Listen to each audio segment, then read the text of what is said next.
मैं आपकी सेवा में हाजिर हो गया महाराज। अरे गोपाल, तुम तो खबर मिलते ही पहुंच गए। मेरा पहले प्रणाम स्वीकार कीजिए। प्रणाम उससे जिसे आपने मेरे पास भेजा था। वो आदमी कह रहा था कि आप पूरी रात एक गंभीर सोच में थे। हाँ, और मैं पूरी रात सोया भी नहीं। जी हाँ, हम सबके रहते आपको वैसे सोचने की क्या जरूरत पड़ गई? एक इंसान बहुत बड़ी मुसीबत में है।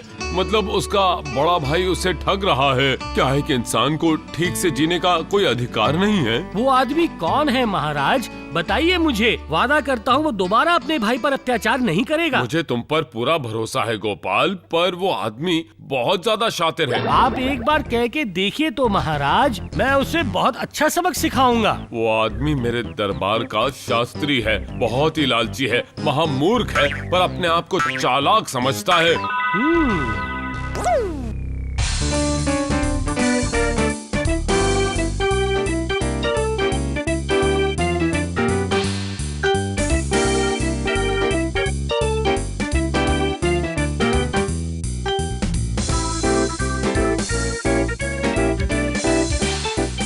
शास्त्री जी, शास्त्री जी, क्या आप घर पर हैं? अरे कौन है भाई सुबह सुबह? मैं घर पर नहीं रहूंगा तो क्या इधर उधर भटकता फिरूंगा? हाँ?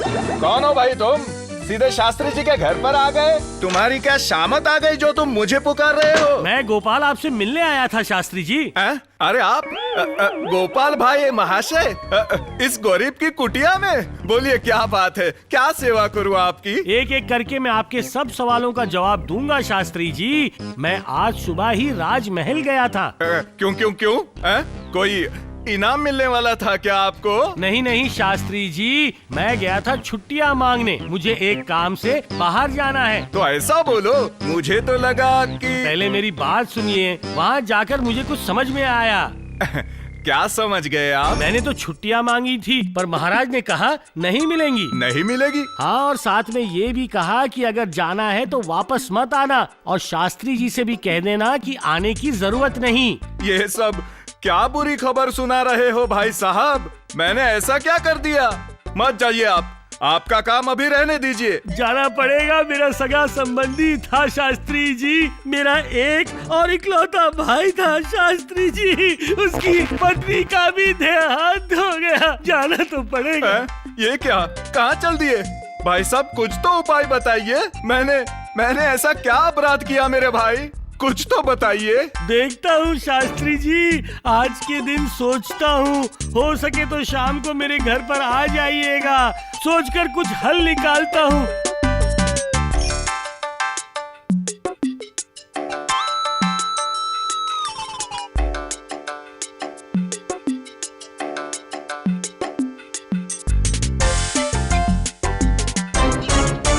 नमस्कार गोपाल भाजी, भरी दोपहर में कहाँ जा रहे हैं? काम करने जा रहा हूँ भाई, काम। पर मैंने तुम्हें पहचाना नहीं, तुम कौन हो? जी, मेरा नाम है सुबोध सेन। इस गांव का एक छोटा सा किसान हूँ। मेरे बड़े भाई बहुत बड़े आदमी हैं। सभी उन्हें शास्त्री जी कहकर पुकारते हैं। अच्छा अच्छा, समझ गया। लेकिन इतनी धूप में तुम कहाँ जा रहे हो? मेरे बड़े भाई ने मेरी जमीन जायदाद छीन ली। कह रहे थे कि पिताजी ने जमीन के कागजात उनके नाम कर दिए हैं। यहाँ तो कुछ बचा नहीं, सोच रहा हूँ पास के राज्य में चला जाऊँ। वहाँ जाने से पहले एक बार महाराज से मिलकर जाओ। मिला था उनसे, उन्होंने कहा सोच कर बताएंगे। लोग कहते हैं कि वो बड़े दयालु आदमी हैं, पर अभी तक तो कुछ भी नहीं हुआ। जब उन्होंने कहा है कि सोच कर बताऊंगा, तो तुम इंतजार करो भाई। जिस पे बीतती है वही उसका दर्द जानता है।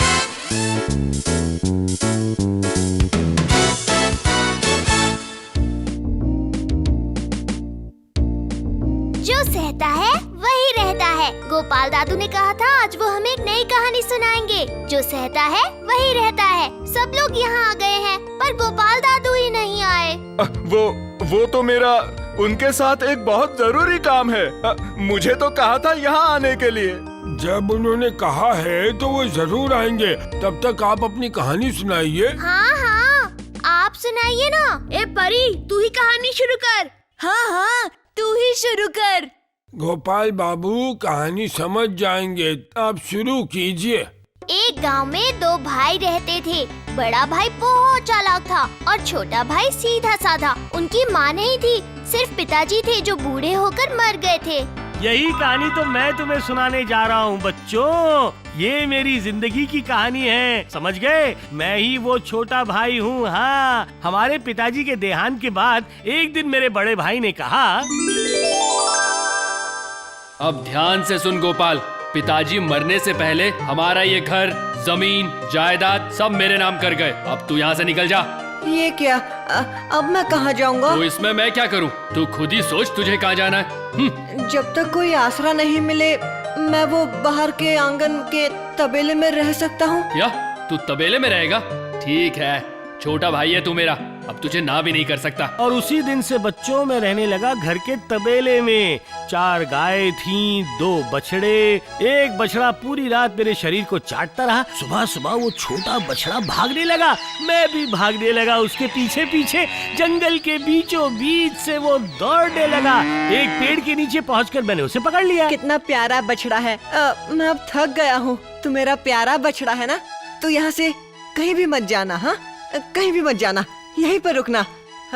ये मेरी सारी बात समझ रहा है। मैं थोड़ा सो जाता हूँ।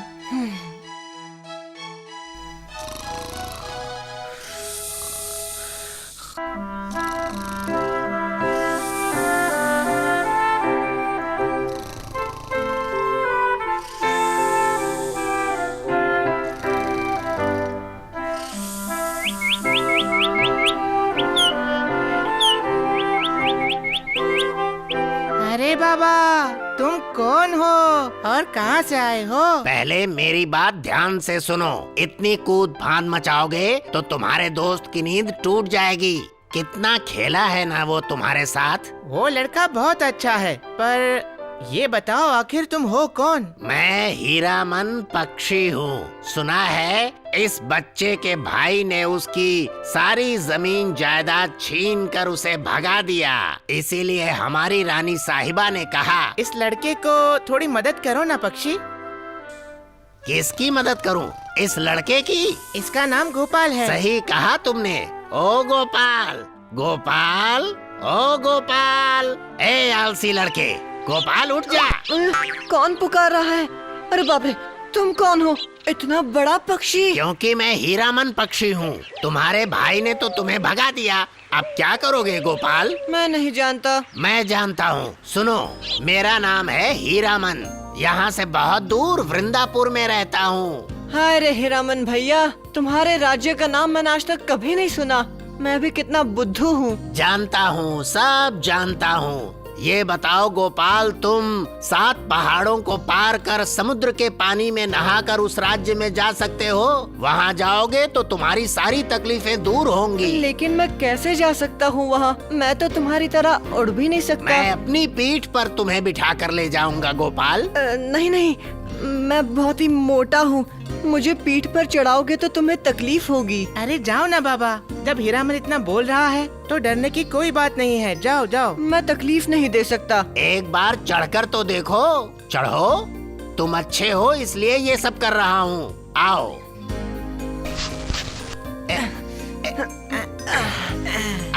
अभी मेरे सर पर की चोटी पकड़ लो, कस कर पकड़ लो। अब मैं उड़ने जा रहा हूँ। और उसी के साथ हीरामन उड़ने लगा। पेड़ पौधे, नदी नाले, जमीन पहाड़ सबको पीछे छोड़कर दूर आसमान में बादलों के बीच उसने कहा, अगर डर लगे तो आंखें बंद कर लेना। लेकिन जब मैंने आंखें खोली तो देखा कि मैं नदी के ऊपर से जा रहा हूँ। बादलों के झुंड इधर उधर हमारे चारों तरफ थे। अब हम लोग नीचे उतर रहे हैं। वो देखो, वो बड़ी सी पहाड़ी। उसी पहाड़ी के पीछे एक पत्थर की गुफा से हमारे राज्य की सीमा शुरू हो जाती है। ध्यान से देखो। आओ, सुनो, ध्यान से सुनो। वो जो वहाँ एक बड़ा पत्थर दिख रहा है, उसके सामने जाकर खड़े हो जाओ। खड़ा हूँ मैं। अब खूब जोर से चिल्ला कर बोलो, जो सहता है वही रहता है। जो सहता है वही रहता है।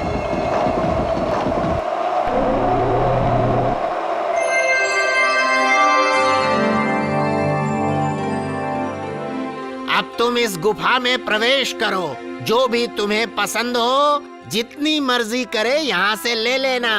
तुम्हारे सारे दुख खत्म हो जाएंगे।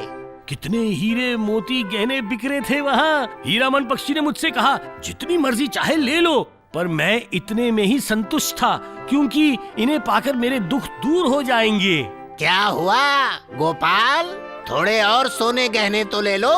तुम चाहो तो राजा भी बन सकते हो। मैं राजा बनना नहीं चाहता। मुझे चाहिए बस 2 वक्त की रोटी, सादे कपड़े और मन में भरपूर खुशी। इसी से मैं खुश हूँ। अच्छा तो क्या तुम अपने उस लालची बड़े भाई को सबक नहीं सिखाओगे? बहुत घमंड है ना उसे अपने आप पर। सही कहा, बिल्कुल सही कहा। लेकिन घमंड दिखाने से काम नहीं चलेगा। एक और कीमती पत्थर ले लेता हूँ, भैया को दूंगा। अपने भैया को दोगे? हाँ भैया, बड़े भाई अगर नहीं निकाल देते तो मुझे तुम्हारे जैसा दोस्त कभी नहीं मिलता। बड़े भाई ने मुझ पर बहुत बड़ा उपकार किया। मेरी बात नहीं मान रहे हो, फिर से मुसीबत में पड़ोगे तुम। आओ मेरी पीठ पर बैठ जाओ। जब जरूरत पड़ेगी तो हीरामन कहकर पुकारना, मैं हाजिर हो जाऊंगा।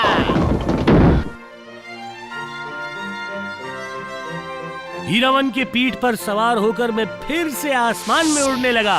बादलों के बीचों बीच से सूरज, चांद, सितारे अपनी रोशनी से पूरे ब्रह्मांड पर छा गए थे।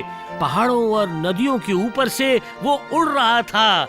अब हम लोग लौट कर आ रहे थे। सब जाना पहचाना लग रहा था, सभी कुछ।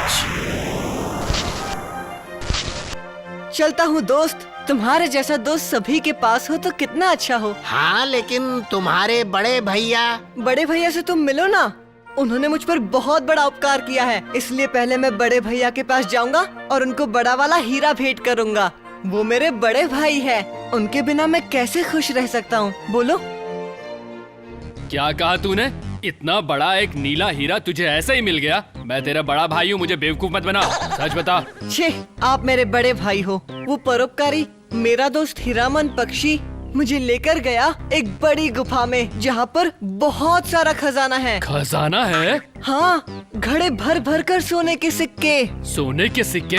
तो सब क्यों नहीं लेकर आया? बड़ा बुद्धू है तू। लेकिन इतने सारे मुझे चाहिए ही नहीं। तुझे नहीं चाहिए तो क्या हुआ, पर मुझे तो चाहिए। मुझे वहाँ ले चल, अभी क्या अभी। मुझे रास्ता नहीं पता। फिर तो मैं कोतवाली में खबर कर दूंगा। चोर कहीं के, नकली माल लेकर मुझे ठगने आया है। तेरी इतनी हिम्मत गोपाल? नहीं, गोपाल ने झूठ नहीं कहा। मैं तुम्हें भी वहाँ ले जा सकता हूँ। अब आए ना बच्चे तू रास्ते पे। मुझे तुझ जैसों से काम निकलवाना बहुत अच्छे से आता है। अब तू यहीं आंगन में रुक, मैं कुछ बोरियां लेकर आता हूँ। हाँ, लेकिन वजन बहुत हो जाएगा। होने दे, मैं जाऊंगा। 10-10 बोरियां लेकर जाऊंगा। अब बहस मत कर। सोने के सिक्के लाऊंगा मैं, सोने के सिक्के बोरियां भर भर के। और इसी के साथ बच्चों, बड़े भैया हीरामन के पीठ पर सवार होकर निकल पड़े। वही पुरानी कहानी, जंगल, पहाड़, नदी, नाले पार करके बादलों के बीच से गुजरना, अंत में वही पत्थर के गुफा के सामने खड़ा होकर चिल्लाना। जिस पर बीतती है वही उसका दर्द जानता है। उसके बाद गुफा का दरवाजा खुलता है, मेरे बड़े भैया उसमें प्रवेश करते हैं और पूरी शाम तक बोरियों में वो हीरे जवाहरात भरते हैं। बोरियां भरने के बाद वो हीरामन के पीठ पर सवार होकर उड़ निकलते हैं।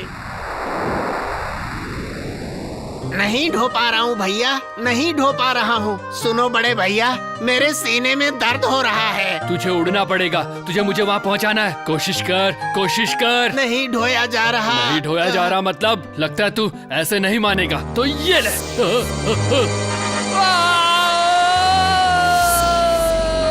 तो बच्चों, भैया की लालच की वजह से वो गिरकर डूब गए। नदी में उनकी लाश नहीं मिली और ना ही कोई उन्हें ढूंढ पाया। और हीरामन वहां से उड़कर अपने राज्य में चला गया। और पता है जाते जाते उसने क्या कहा बच्चों? जो सहता वो रहता, जो नहीं सहता वो नहीं रहता। हाँ, और उसके बाद मैं भी अपनी गांव की तरफ निकल पड़ा, क्योंकि मेरा मन वहाँ नहीं लगा। घूमते घूमते मैं नवद्वीप पहुँच गया, जहाँ महाराज कृष्णचंद्र ने मुझे सहारा दिया। अरे, क्या हुआ आपको? बताइए ना, क्या हुआ? क्या हुआ शास्त्री जी, आप आखिर रो क्यों रहे हैं? मैं एक बहुत ही बुरा इंसान हूँ गोपाल बाबू। मैंने बहुत ही गलत काम किया है। मेरे भाई सुबोध को मैंने बहुत तकलीफ पहुंचाई है। मैंने पाप किया है। क्या कह रहे हो शास्त्री जी? हाँ वैज्ञानिक जी, मुझे जाकर अपने भाई से क्षमा मांगनी पड़ेगी। मैं पापी हूँ। चलता हूँ गोपाल बाबू। आपने मेरी आंखें खोल दी। सच कहता हूँ मैं। महाराज जी, मेरे जैसे पापी को क्यों रखेंगे अपनी राजसभा में? हाँ, चलता हूँ मैं। भूलिएगा मत शास्त्री जी, जिस पर बीतती है वही उसका दर्द जानता है। जैसा कि मैंने आपको बताया, जो इस संसार में सह सकता है वही यहाँ जी सकता है। धन्य हो गोपाल, जय हो तुम्हारी। तुमने तो एक सही सबक सिखा दिया। जो सहता है वही रहता है और जो नहीं सहता वो नहीं रहता। धन्य हो। क्या कहानी सुनाई तुमने गोपाल। आओ मेरा ये पुरस्कार स्वीकार करो। तुमने तो आज मेरी एक बहुत बड़ी परेशानी हल कर दी। शुक्रिया। For more updates, subscribe to our channel, click the show links and enjoy watching the videos.